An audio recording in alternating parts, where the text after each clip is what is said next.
The first thing I remember after opening my eyes was the sharp smell of antiseptic and the blur of white hospital lights. My body felt heavy, and my mind was foggy from anesthesia.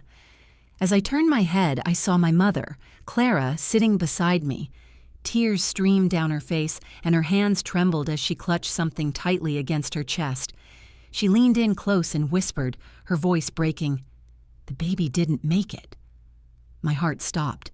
The words crashed into me like a knife twisting in my chest. Before I could even breathe, she pulled out a small paper certificate with official stamps and dates, proof of what she had just said. I couldn't move. I couldn't speak. I just stared at the paper, believing every word because I trusted her more than anyone in the world. My father, Marcus, stood behind her. His face was pale, his eyes red, and he kept looking down as if he couldn't bear to meet my gaze.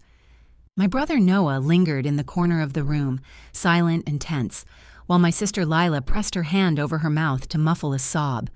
Their grief wrapped around me like a cage, suffocating me, convincing me that this horrible truth was real. In that moment, all I could think was that my child was gone.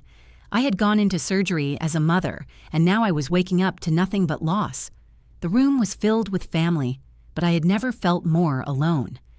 For 6 years, I carried that pain with me, never questioning the story I had been told. I believed my mother's tears. I believed the certificate she placed in my hands. I believed the silence of everyone else in the room. But everything I thought I knew about that day would unravel because of a single question from my daughter. At a park 6 years later, she pointed to a boy and asked, "Why does he have Daddy's eyes?" His name tag revealed a truth that shattered my world all over again. Before that day in the hospital, my life was full of hope. I was 28, newly married and expecting my first child. I imagined tiny hands curling around my finger, late nights rocking my baby to sleep, and the joy of introducing my child to the world. I was nervous, of course, but I trusted my family and my husband to help me through it. My mother, Clara, had been the strongest presence in my life since childhood. She was firm, commanding, and rarely questioned. She loved to remind me that she knew what was best, whether it was the way I dressed for school, the friends I chose, or the choices I made as an adult. Even as I grew older, her influence shaped everything I did. Before the delivery, she told me again and again, "Don't worry, Alara. I'll handle everything. You just focus on bringing that baby into the world."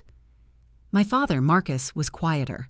He was the kind of man who avoided conflict, who lowered his eyes when my mother spoke with authority. He was kind, but his kindness often looked like silence. He let Clara lead, and he followed, whether he agreed or not. My siblings were different. My brother Noah carried a protective edge, always looking out for me even though he rarely challenged my mother. My sister Lila was softer, more emotional, always quick to cry and quick to comfort. My uncle Raymond often visited, and while he was family, he always seemed like an outsider when Clara made decisions. On the day of the surgery, fear pulsed through me, but I also held on to excitement. I told myself I was ready. My husband squeezed my hand before they wheeled me into the operating room. His hazel eyes locked with mine, and I whispered, "We're going to meet our baby today." Those were the last words I remembered before the anesthetic pulled me under. The sterile lights above me blurred into nothingness, and I believed that when I woke up, I would hear my baby cry. I had no idea that what awaited me would be silence, tears, and a truth that would define the next 6 years of my life. When I woke up from surgery and heard my mother's words, my world collapsed. She handed me the stillbirth certificate, her hands shaking, and I clung to it like it was the last connection I had to my child. My body ached, but the pain in my chest was unbearable. I kept asking myself what I did wrong. I was supposed to bring a life into the world, but instead I felt like I had failed before I even began. The days that followed were a blur of grief. My mother never left my side.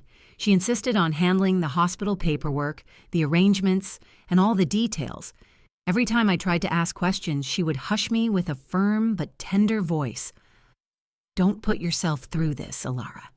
You need to rest. Let me protect you from more pain." I believed her, because I had always believed her.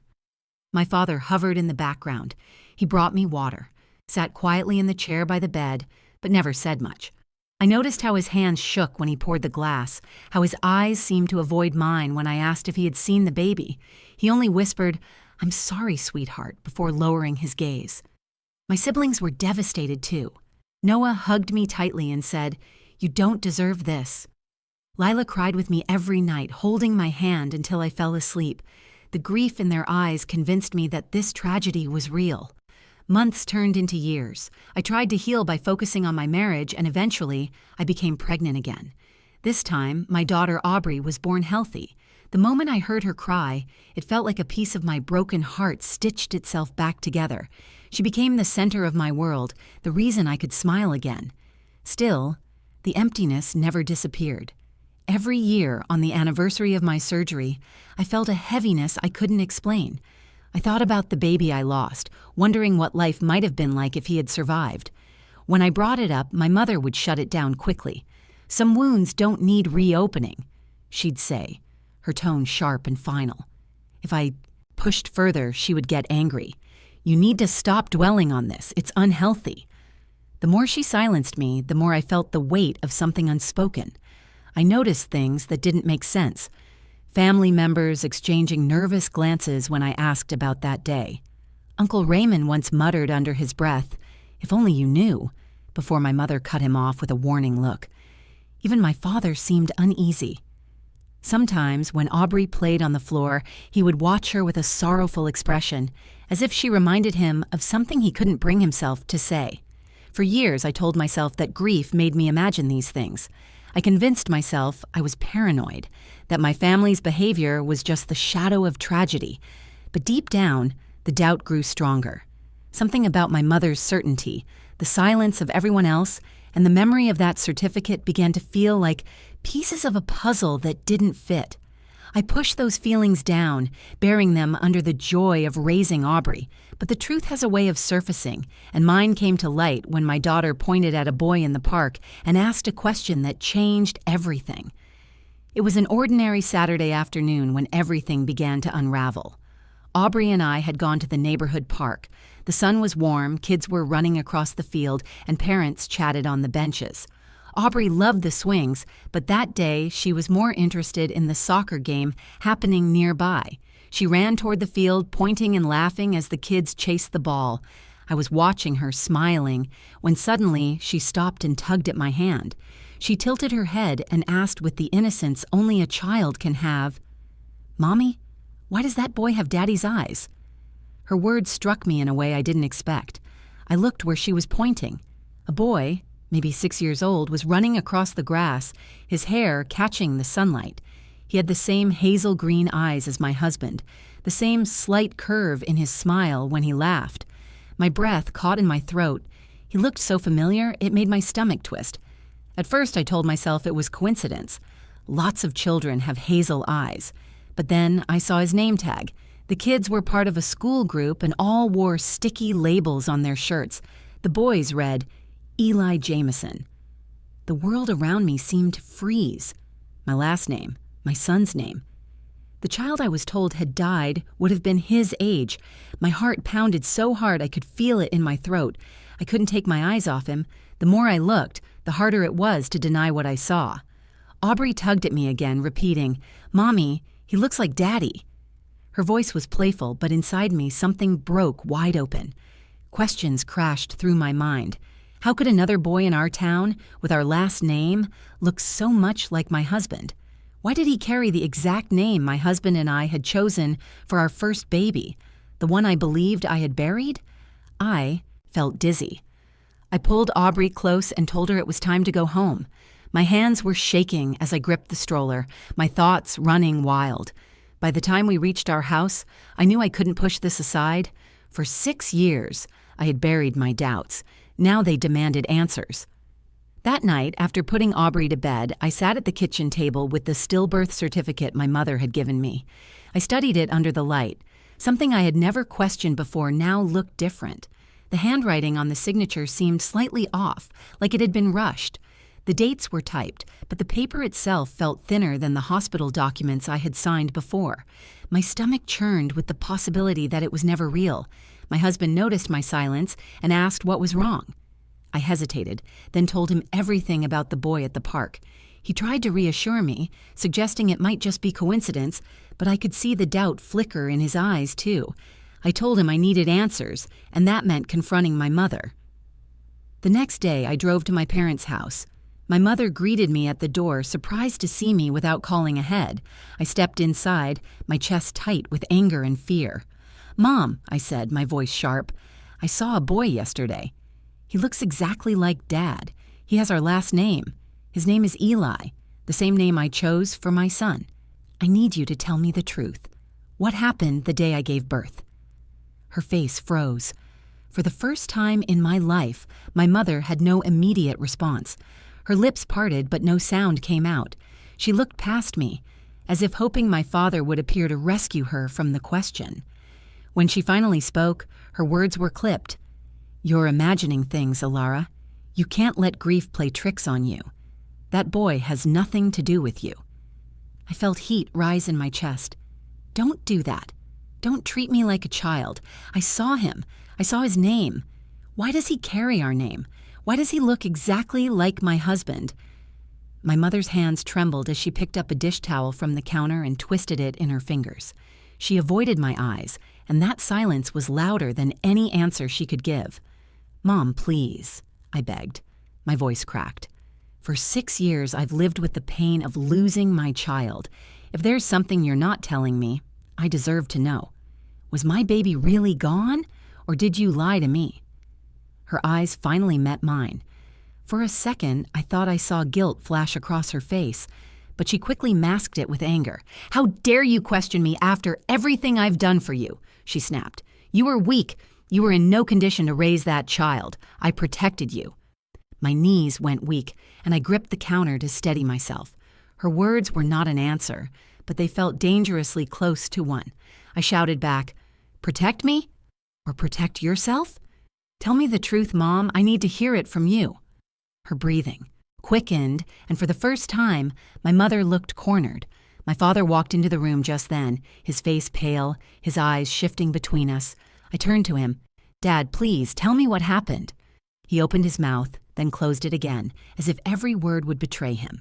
Finally, he whispered, "Alara, you should stop asking questions you aren't ready to hear." That single sentence was all the confirmation I needed. The truth was within reach, and I wasn't going to let it slip away this time. I stood in my parents' kitchen, the air heavy with silence. My father's words echoed in my ears. "You should stop asking questions you aren't ready to hear." My heart pounded so hard I thought it might burst. I had spent 6 years grieving a child I believed was gone. Now everything inside me screamed that my family had hidden something from me. I turned back to my mother. "You can't keep doing this. I need the truth, and I need it now. Was my son alive?" Her face tightened, her jaw clenched, and for a long moment she said nothing. Then, with a sudden burst of anger, she slammed her hand against the counter. "Fine. You want the truth? You weren't ready to be a mother. You could barely take care of yourself, let alone a newborn. You would have ruined his life. So yes, he lived. He lived, and I made sure he had a real chance." The words hit me harder than anything I had ever heard. My knees buckled and I stumbled back against the wall. The room seemed to tilt. My baby had lived. For 6 years, my son had been out there in the world, and I had been grieving a lie. "You lied to me," I whispered, my voice breaking. "You let me believe my child was dead. You handed me a fake certificate. Do you have any idea what you did to me?" My mother's eyes filled with tears, but her voice stayed sharp. "I did what I had to do. You were weak, Alara. You had no idea what it meant to be a mother. I saved him. I placed him where he would be loved and cared for, where he wouldn't suffer from your mistakes." I could barely breathe. "Where is he? Who has him?" She hesitated, her lips pressing into a thin line. My father finally spoke, his voice trembling. "He's with your cousin, with Amelia. They've been raising him as their own. He's safe, Alara. He's been safe this whole time." Safe. The word burned in my chest. My son had been alive just a few miles away, growing up in another home while I cried over a grave that didn't exist. My cousin Amelia, someone I trusted, had been part of this lie. My whole family had watched me mourn and never said a word. I felt rage boil up inside me. You stole my child. You robbed me of his first steps, his first words, his first birthday. I trusted you, and you ripped him away from me. How could you justify that? My mother's hands shook as she clutched the edge of the counter. Because I couldn't watch you fail him. Because I knew you weren't strong enough. You always needed me to guide you. And when you were lying in that hospital bed, broken and weak, I knew I had to take control. It was the hardest decision of my life, but I did it for you, for him. Tears streamed down my face. You didn't do it for me. You did it for yourself. You wanted control, and you couldn't stand the thought of me raising my own child without your hand in every decision. You didn't save me. You destroyed me. My father reached for me, but I pulled away. I couldn't stand the sight of them. My entire life I had trusted my family to protect me, and now I saw that their protection had been a prison. In that moment, I remembered the boy in the park, Eli, my son, his laughter, his eyes, his name. He was real, and he was mine, and nothing my mother said could justify what she had done. I'm getting him back, I said firmly, my voice shaking with determination. You don't get to decide who I am as a mother. You don't get to take away my child. I will fight for him, and I will never forgive you for this. My mother's expression hardened, but I saw fear flicker in her eyes. She knew I meant it. For the first time, she realized she couldn't control me anymore. I stormed out of the house, my mind racing. The betrayal cut deeper than anything I had ever experienced, but underneath the pain was a new fire. For 6 years, I had lived with grief. Now I had a mission. I would find my son. I would bring him home. That night, I sat by Aubrey's bed and watched her sleep. I brushed her hair back from her forehead and whispered, "You have a brother, and I'm going to find him." The image of Eli's face filled my mind again. My mother's lies had stolen years from me, but they hadn't broken me. They had only made me stronger. The truth was out, and now nothing would stop me from reclaiming the bond that was rightfully mine. The night after my mother's confession, I barely slept. I lay awake replaying every moment of the last 6 years, every tear I had shed, every anniversary I had spent grieving a child who was alive. The anger in my chest was sharp, but beneath it was something stronger, resolve. I was done being silenced. I was done letting my mother dictate my life. My son was out there, and I would do whatever it took to bring him back into my arms. The first step was confronting my cousin Amelia. I called her the next morning and told her I needed to see her right away. My voice must have carried the weight of my fury, because she didn't argue. She invited me to her house, though I could hear the hesitation in her tone. When I pulled into her driveway, my heart raced. I knocked on the door, and when it opened, I froze. There he was, Eli, my son. He stood in the hallway behind Amelia, holding a toy car in his small hand, his curious eyes watching me. My breath caught, and for a moment the world disappeared. It was just him and me. Eli, I whispered, my voice trembling. His name felt both foreign and familiar on my tongue. He tilted his head, confused, and looked up at Amelia for reassurance. Amelia stepped forward quickly, blocking the doorway slightly. "Alara, maybe this isn't the best time." I glared at her. 6 years, Amelia. 6 years I mourned a child I thought was dead while you tucked him in at night. Don't you dare tell me this isn't the best time." Her eyes filled with tears. "I didn't want to do it. Your mother came to me. She said it was the only way. She said you wouldn't be able to handle it, that it would destroy you." "She destroyed me anyway," I snapped. My voice cracked as I looked at Eli again. "She stole him from me, and you helped her." Amelia's shoulders slumped. She whispered, "He doesn't know, Alara. To him, I'm Mom. He doesn't understand."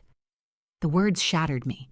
My son, the baby I had carried, the child I had dreamed of, didn't even know I existed.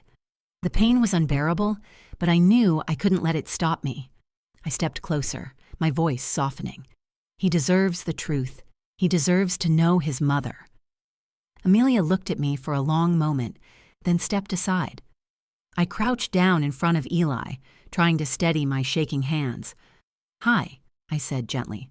"I'm Alara." He looked at me with wide eyes, clutching his toy car tighter. He didn't smile, but he didn't run either. That small moment of connection gave me hope. It told me that even though 6 years had been stolen, it wasn't too late to rebuild. The weeks that followed were a blur of legal battles, tense family meetings, and emotional confrontations. My mother tried to justify her actions again and again, painting herself as a savior rather than a thief. But the truth was undeniable. She had forged documents. She had manipulated everyone around her. The evidence was clear, and slowly, the lies unraveled. Through it all, Aubrey was my anchor. She would sit beside me at night, holding my hand, asking questions in her sweet, curious voice. "Will Eli come live with us? Will he like me? Can I share my toys with him?" Her excitement gave me strength. It reminded me that this fight wasn't just about reclaiming my son. It was about giving both of my children the chance to grow up together, free from secrets. The day the judge granted me custody, I cried harder than I had in years. Eli sat across the room, confused and quiet, but when I knelt down and told him he was coming home with me, something shifted in his eyes. It wasn't recognition yet, but it was trust beginning to form. Bringing him home was not easy. He had questions, fears, and attachments to Amelia that couldn't be erased overnight. I didn't expect instant love or an immediate bond. I knew it would take time, patience, and honesty. Every night, I told him stories about when I carried him in my belly, about how I dreamed of him, about how much I had always loved him. Slowly, he began to listen, then to ask questions, then to smile. The hardest part was facing my mother. She tried to call, to visit, to explain again why she had done what she did. I couldn't bear to hear her voice. I told her plainly, "You are no longer welcome in my children's lives. You lied to me. You stole from me. You don't get to call that love." Cutting her off was painful, but it was necessary. For the first time, I chose what was best for my family without her control. In the quiet moments when both Aubrey and Eli were asleep, I would sit in their room and watch them breathe. 2 children side by side, one I had raised and one I was finally getting to know. I mourned the years that were stolen, but I also cherished every new moment we created together. The lesson burned deep in me. Trust is not blind. Love is not control. Family is supposed to protect you, not break you. My mother's betrayal scarred me, but it also forced me to grow stronger. I learned that I could fight, that I could protect my children, and that no one would ever silence me again. For 6 years, I believed my son was gone. For 6 years, I carried grief that was never mine to carry. But now, I had him back. And every time I looked into his eyes, I saw resilience. I saw strength. I saw the bond that no lie could ever erase. My story is not one of loss anymore. It is one of reclamation. It is one of a mother who refused to be broken. And it is one of hope because no matter how much was stolen from me, love brought my family back together in the end. That is my story. It is painful, it is messy, and it changed my life forever. But it also showed me what love and strength really mean. If you take anything away from this, let it be this. Never let anyone silence your voice, and never stop fighting for the people you love. If this story touched you, if it made you feel something, I would love to hear your thoughts. Share this video with someone who needs to be reminded of their own strength. Leave a comment and tell me what you would have done if you were in my place, because I read every single one. And if you want to hear more stories like this, make sure you like this video and subscribe to the channel. Your support means everything, and it helps me keep sharing stories that matter. Thank you for listening, and I'll see you in the next video.